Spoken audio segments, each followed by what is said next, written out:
ಹೋಟ್ಲಲ್ಲಿ ರಾತ್ರಿ ಈಗ ಕೊಲೆ ಆಗಿದೆಯಲ್ಲ ಇದ್ರ ಬಗ್ಗೆ ಏನು ಹೇಳ್ತೀರಿ ಸರ್? ನಾನು ನೋಡಿ ಸರ್, ಅಮಾಯಕ ಒಬ್ಬ ಕೂಲಿ ಮಾಡಕ್ಕೆ ಕೆಲಸ ಮಾಡಕ್ಕೆ ಬಂದಿದ್ದಾನೆ ಕದಂಬ ಹೋಟ್ಲಿಗೆ. ಪಾಪ ಏನು ಮಾಡಿದರೆ ಏನು ಮಾಲೀಕರದ್ದೇನೋ ತಪ್ಪಿರ್ತದೆ ಸರ್. ಮಾಲೀಕರಿಗಂತೂ ತುಂಬ ದುರಾಂಕಾರ ಸರ್. ನಾನು ನೋಡಿದ್ದೀನಿ. ನಾನು ಫಸ್ಟ್ 2001 ಕೆಲಸಕ್ಕೆ ಅಂತ ಬಂದಿದ್ದು ಇಲ್ಲಿಗೆ ನಮ್ಮೂರಿಂದ.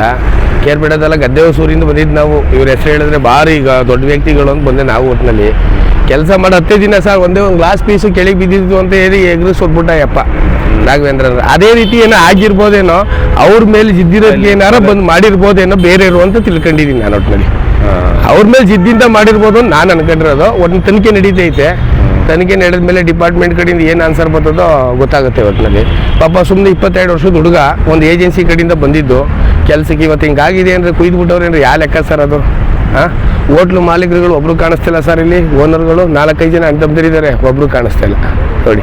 ಡಿಪಾರ್ಟ್ಮೆಂಟ್ ಬಂದಿದೆ, ಯಾರು ಕಾಣಿಸ್ತಾ ಇಲ್ಲ. ತುಂಬ ನೋವಾಗಿದೆ. ಹುಡುಗ ಚನ್ನಪಟ್ಟಣದ ಹುಡುಗ, ತುಂಬ ಬೇಜಾರಾಗ್ತಾಯಿದೆ. ನಿಮ್ಮ ಮಾಧ್ಯಮದ ಕಡೆಯಿಂದ ಆದಷ್ಟು ನ್ಯಾಯ ಕೊಡಿಸಿ ಸರ್, ಅಷ್ಟೇ ಹೇಳೋದು ನಾನು. ಸರಿ ಸರ್, ಧನ್ಯವಾದ.